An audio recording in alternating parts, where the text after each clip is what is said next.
Daya saing digital Indonesia naik 6 peringkat dari posisi 51 dunia pada 2022 menuju ke peringkat 45 dunia pada 2023. Bahkan daya saing digital Indonesia naik hingga 11 peringkat dalam 5 tahun terakhir. Apakah ini bisa jadi bukti bahwa Indonesia sudah berhasil melakukan transformasi digital? Mari simak ulasannya dalam investasi digital besar-besaran. Peringkat daya saing digital RI naik pesat. Yang pertama kita lihat dulu apa itu World Digital Competitiveness Ranking. Kita lihat ke slide yang pertama. Ya, IMD WDCR atau World Digital Competitiveness Ranking yang dirilis pada 2023 membandingkan peringkat kemampuan daya saing digital dari 64 negara. Ada 3 faktor dan juga 9 subfaktor yang menjadi tolak ukur riset ini. 3 faktor utama adalah yang pertama knowledge atau pengetahuan, kemudian teknologi dan future readiness atau kesiapan masa depan. Sedangkan 9 subsektor lainnya antara lain misalnya kerangka hukum negara, talenta atau pekerja dengan keahlian, kesiapan infrastruktur dan juga subsektor lainnya. Dari seluruh sektor yang ada, IMD menyimpulkan negara dengan daya saing digital terbaik tahun 2023 adalah yang pertama, Amerika Serikat.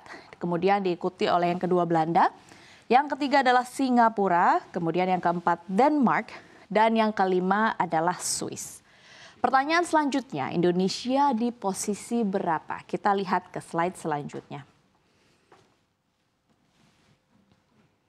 Ya, daya saing digital Indonesia sendiri pada tahun 2023 versi IMD naik menjadi peringkat ke-45, di mana ini merupakan yang terbaik ke-45 di dunia begitu. Menteri Komunikasi dan Informatika Budi Ari bilang ini menandakan transformasi digital yang telah disiapkan Presiden Joko Widodo berhasil dan diakui di level dunia.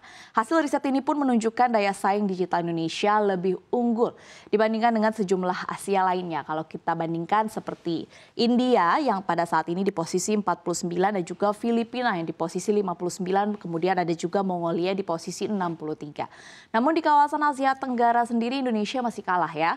Dari Singapura yang pada saat ini di posisi 3 atau di peringkat 3, kemudian masih kalah dengan negara Malaysia yang ada di posisi 33 dan juga Thailand yang ada di posisi 35. Lalu pertanyaan selanjutnya, faktor apa saja yang membawa Indonesia naik peringkat terutama selama 5 tahun terakhir? Kita lihat ke slide selanjutnya. Ya, IMD sendiri menilai lewat riset ini ada 2 faktor utama yang berhasil mendongkrak posisi daya saing digital Indonesia yang semakin meningkat selama 5 tahun terakhir. Yang pertama adalah pertumbuhan investasi yang agresif, berhasil mendongkrak kesiapan digital Indonesia terutama dari sektor telekomunikasi, perbankan dan juga venture capital. Kemudian subsektor yang unggul di Indonesia yang kedua adalah pertumbuhan para entrepreneur teknologi yang turut menyokong kesiapan teknologi Indonesia di masa depan. Meskipun unggul di 2 faktor ini begitu ya menurut IMD, namun menurut catatan IMD pula ada sejumlah faktor di Indonesia yang perlu ditingkatkan. Kita lihat ke slide selanjutnya. Ya, menurut riset IMD untuk terus mendorong daya saing digital, Indonesia perlu meningkatkan yang pertama, kecepatan internet.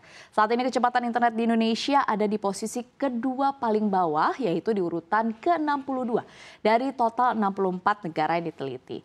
Selain itu, jumlah pengguna internet di Indonesia ini juga perlu ditingkatkan lantaran saat ini berada di posisi atau di urutan 60 di dunia.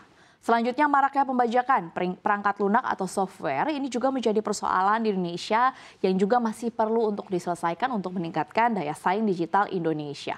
Faktor lain yang menghambat peningkatan daya saing digital Indonesia adalah pendidikan dan juga pelatihan serta kurangnya riset dan juga pengembangan teknologi. Indonesia terus mengalami penurunan dalam 2 faktor tersebut dalam 5 tahun terakhir.